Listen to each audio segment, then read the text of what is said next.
غصے کو برداشت کریں، اللہ کے واسطے غصے کو پینا سیکھیں۔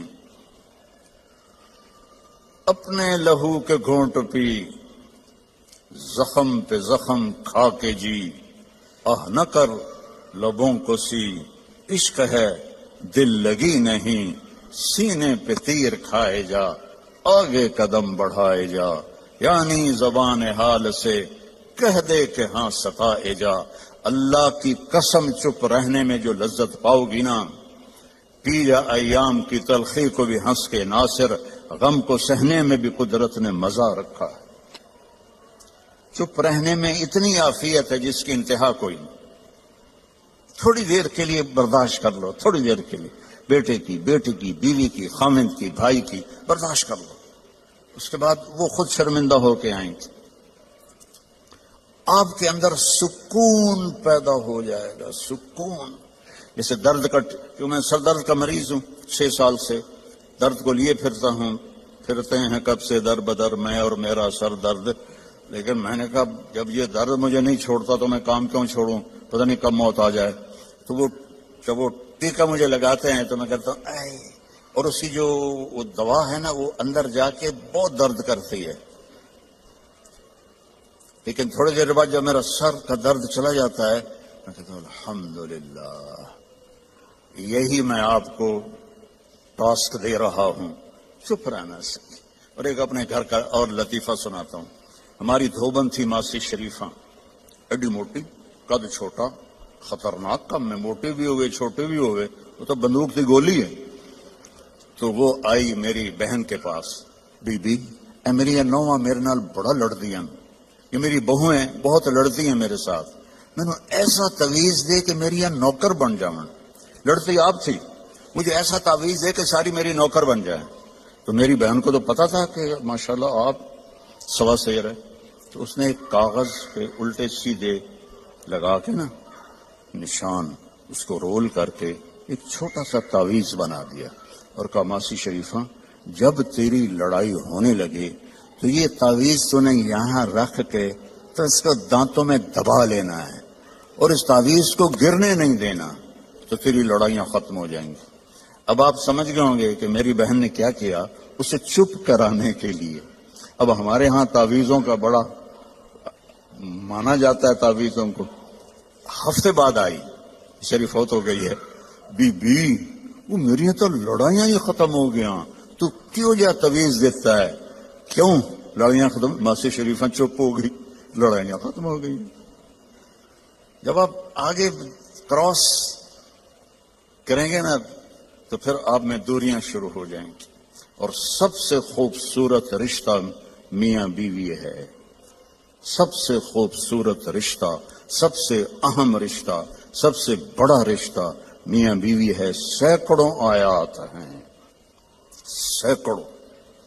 کچھ والدین کی بھی سنو۔ میرے نبی نے فرمایا کاش میری ماں زندہ ہوتی، جن کی ماں، میں تو دونوں سے محروم ہو چکا ہوں، جن کی زندہ ہیں اس کو پلے باندھو۔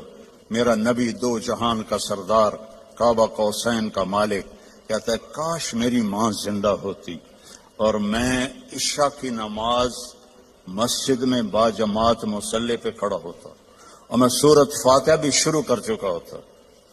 ادھر آپ کا گھر تھا، ادھر سے میری ماں کی آواز آتی محمد، تو میں نماز توڑ دیتا، میں کہتا لبیک اماں، آ رہا ہوں۔ فرض نماز، نفل نہیں، فرض نماز میں توڑ دیتا۔ آپ نے حضرت عمر سے فرمایا تیرے دور میں ایک شخص آئے گا، اس کا نام ہوگا اویس، اس کا قبیلہ ہوگا عامر، اس کی شاخ ہوگی کرن، جب وہ آئے تو تو اور علی اس سے دعا کروانا۔ کہنے کہ یا رسول اللہ وہ کیا کرتا ہے وہ جو ہم دعا کروائیں؟ تو اس نے ماں کی ایسی خدمت کی ہے کہ اللہ اس سے راضی ہو گیا ہے، اور وہ جس چیز کے لیے ہاتھ اٹھاتا ہے اللہ پورا کر دیتا ہے۔ تو حضرت عمر حج پر اعلان کرتے بھائی کوئی اویس، کوئی اویس۔ کئی سال گزر گئے تو آخر ایک سال آپ نے سارے حاجیوں کو اکٹھا کیا اور کہا بھائی یمنی کھڑے رہو باقی بیٹھ جاؤ۔ تو یہ سارے بیٹھ گئے، یمنی کھڑے رہے. پھر آپ نے فرمایا عامر قبیلے والے کھڑے رہو، باقی بیٹھ جاؤ. سارے بیٹھ گئے، تھوڑے سے کھڑے رہ گئے. پھر آپ نے فرمایا کرن کی شاخ والے کھڑے رہو، باقی بیٹھ جاؤ. تو ایک آدمی کھڑا ہوا. آپ نے فرمایا تم کرنی ہو؟ کچھ اویس کو جانتے ہو؟ ہاں. تمہارا کیا لگتا ہے؟ کہ میرا بھتیجا ہے، سگا بھتیجا ہے، پر وہ تو ہلا ہوا ہے، کریک ہے، آپ اس کے کیوں پوچھ رہے ہیں؟ تو حضرت عمر کی آنکھوں میں آنسو آ گئے. کہ کریک وہ نہیں، کریک تو ہے، یہ بتا ہے کہاں؟ کہا میں نے اس کو اونٹ چرانے کے لیے بھیجا ہے عرفات کی طرف. تو آپ نے حضرت علی کو ساتھ لیا اور بھاگم بھاگ اونٹ پر عرفات پہنچے. تو دیکھا ایک درمیانے، آپ نے یہ بھی فرمایا اس کا قد ہوگا درمیانہ، اس کا رنگ ہوگا سیاہ، اس کو ہوئی ہوگی وہ برس کی بیماری جو کالا چٹا آدمی ہو جاتا ہے، وہ ٹھیک ہو گئی ہے، لیکن کمر پہ ابھی بھی ایک سفید داغ ہے اس کا. اتنی نشانیاں بتائیں. تو جب یہ دونوں حضرات پہنچے تو دیکھا تو وہ اویس ایک درخت کے نیچے نماز پڑھ رہے تھے اور اونٹ چل رہے تھے. یہ دونوں بیٹھ گئے پاس. اب یہ جب انہوں نے اویس کرنے نے دیکھ لیا بھئی دو آدمیاں ہیں، تو انہوں نے نماز اپنی شارٹ کر دی اور سلام پھیرا. تو حضرت عمر نے پوچھا کون ہو؟ کہنے کہ مزدور ہوں، مزدوری کرتا ہوں. کہ تمہارا نام کیا ہے؟ کہ اللہ کا بندہ ہوں. آپ نے فرمایا بھائی جو نام تیری ماں نے رکھا ہے وہ کیا ہے؟ اب وہ تو پہلی دفعہ حج پہ آئے تھے، نہ عمر کو جانتے نہ علی کو. وہ کہنے کہ بھائی تم کون ہو میری تفتیش کرنے والے؟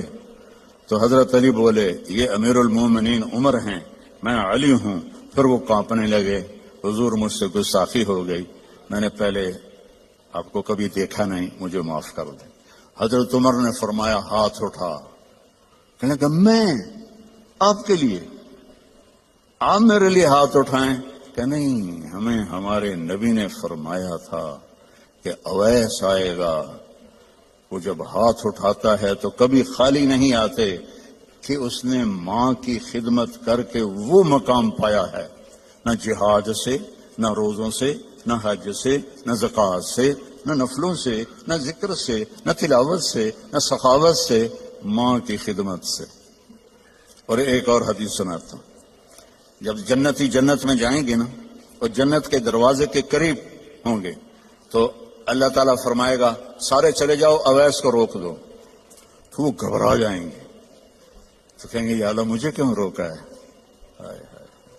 ماؤں کی قدر کر لو اگر زندہ ہیں، مر گئی ہیں تو ان کی قبر پہ جایا کرو.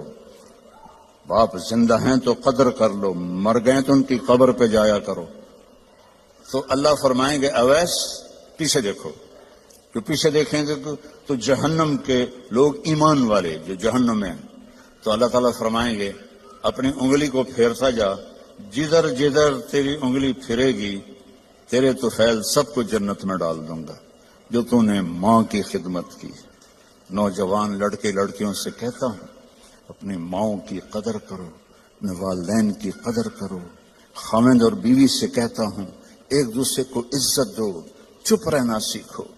اگر میں گرم ہوتا ہوں تو بیوی چپ ہو جائے، بیوی گرم ہوتی ہے تو میں چپ ہو جاؤں، تھوڑی دیر میں محبت قائم ہو جائے گی.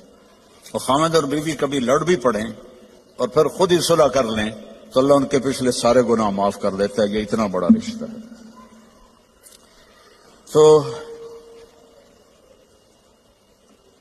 یہ ایک خوبصورت زندگی ہے، اس میں عبادات اتنی ہیں اور معاشرت اتنی ہے. بولنا کیسے، صبر کیسے کرنا ہے، معاف کیسے کرنا ہے، درگزر کیسے کرنا ہے، اپنے آپ کو کیسے جھکانا ہے. تو میرے بھائی بہنوں، اللہ کی قسم زندگی کا حسن نہ بڑے گھر میں ہے، نہ بڑی گاڑی میں ہے، نہ زیورات میں ہے، نہ بڑے عہدوں میں ہے. زندگی کا حسن نبی کی زندگی کو اپنانے میں ہے، کیونکہ زندگی اندر ہے، باہر نہیں ہے، اندر ہے. اندر میں نہ گاڑی، نہ روز رائس جاتی ہے، نہ سزوکی جاتی ہے. اندر میں نہ ہیرا جاتا ہے، نہ موتی جاتا ہے. اندر میں تو محبت جاتی ہے، سلوک جاتا ہے، وہ زندگی کو پانی دیتا ہے. تو اس کے ارادے کرو. جو آپس میں لڑے ہوئے ہیں سب صلح کر کے اٹھو، معاف کر کے اٹھو. بھائی بہن لڑے ہوئے ہیں. مجھے بھی پاکستان سے فون آیا ایک بچی کا، وہ حسب حال میں کام کرتی تھی، ناجیہ بیگ. اس کو مجھے فون آیا کہ جی میرا بھائی مجھ سے ناراض ہوا ہے اور اس نے میرا نمبر بھی بلاک کر دیا ہے اور مجھے اپنی ماں سے بھی نہیں ملنے دیتا. میری ماں بیمار ہے، آپ سے دعا کروانا چاہتی ہوں. کہ ماں سے بھی کوئی روکتا ہے، سگا بھائی ہو کر روک رہا ہے. بس تو یہ بد اخلاقی یہاں تک چلی جاتی ہے کہ دل پتھر بن جاتے ہیں. تو یہ بہت بڑا میں آپ کو پیغام دے کے جا رہا ہوں. 5 نمازیں اور عورتوں کو تو 10 دن ویسے ہی معاف ہے. نماز، روزہ، زکوٰۃ، حج پیسے والے. باقی یہ کیا کرنا ہے؟ اپنے نبی کی زندگی پڑھو، اللہ کے واسطے پڑھو پڑھو پڑھو. قرآن پڑھو، قرآن پڑھو اور معاف کرنا سیکھ لو، ہونٹ سینا سیکھ لو. آپ سے زیادہ خوشحال کسی کی زندگی نہیں ہوگی. تو سارے بہن بھائی ارادہ کرتے ہو نا انشاءاللہ؟